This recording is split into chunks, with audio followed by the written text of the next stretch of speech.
Yeah, we've been very lucky. I mean, the truth is, when we finished the film, we finished it 4 days before Sundance, before the premiere, and so we went into Park City, which is high above altitude, and we're all sort of, I think, anxious and nervous to put this thing out in the world that we've been working on for 5 years at that point.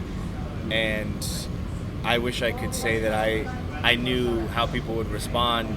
I think we thought that we made something that captured the city that Jimmy and I love, but you really don't know until you put it out there. So it's been really wonderful to see how it's been received and to talk to people afterwards, to hear stories from people that lived in San Francisco, or frankly from people who've never even been to San Francisco before, but are finding this connection with Jimmy because sadly, I think what's happening there is happening everywhere. Such a universal sort of phenomenon. And that's been sort of this, it's both, as a filmmaker, it's rewarding, as a human, it's sad, because it means that we're all seeing the cities that raised us become less recognizable.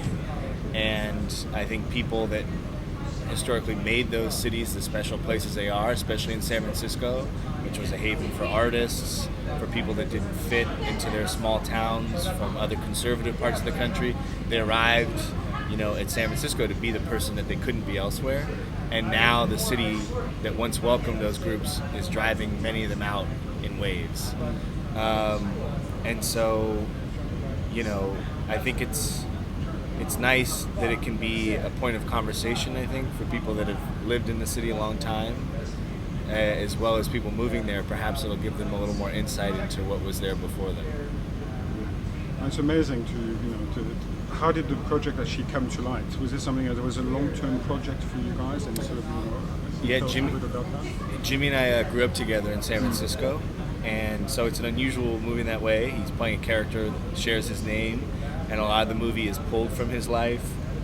And it's also pulled from the lives of friends of ours. We're both multi-generational San Franciscans, so we grew up on the stories of our parents' San Francisco and our grandparents' San Francisco. For me, a lot of that was in the 60s and the hate. And for Jimmy, just down the street, it was the story of, how his grandfather had built this house. And that was what he was raised to believe. And I think especially when things got dark and the family that had all been huddled under one roof living together was dispersed after they lost the house, Jimmy really held on to that story as something that carried a lot of weight for him, And so the movie is not just about the house, but we also wanted to work through the idea of family stories and what they mean to us. When you're talking about historically black films that have been made by white directors, I think that it's really important. It's a good question to ask, what is this director's connection to the story, right? And so I think it's a totally reasonable thing. I'd probably wonder the same things if I saw the film and then looked it up and saw that I had directed it.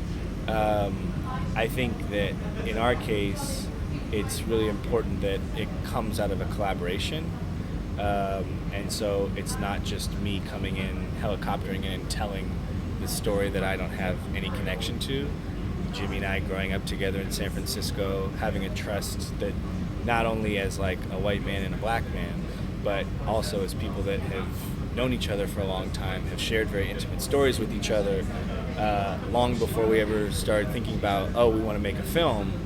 I think that connection was very critical because it's not just his experience, again, as an African-American San Franciscan, it's his actual life, right?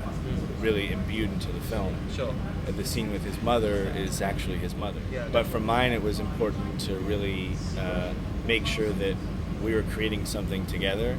And that went beyond just me and Jimmy. I think that extended to our whole team, which was a very diverse team. And, my other partner, other than Jimmy on the film, creatively, was my lead producer, Kalia. So Kalia Neal is from Oakland, which is right across the bay.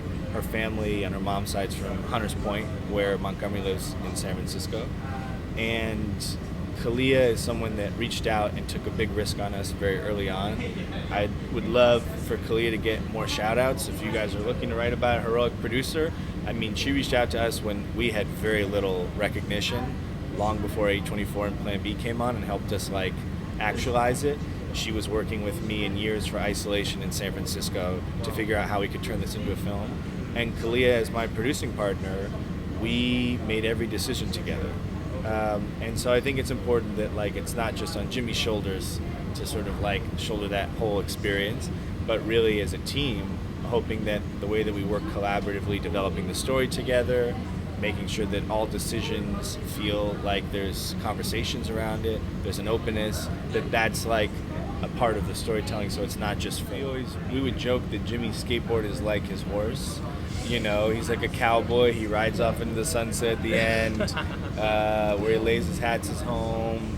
And when he breaks that skateboard, it's not just this inanimate object. It has deep meaning for him because historically, you know, and this is true in Jimmy's life as well outside the film, it's like the skateboard is your way into different parts of San Francisco that you might not otherwise go to.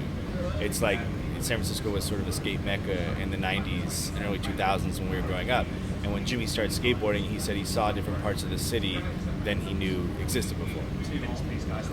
So that was, that held a special importance.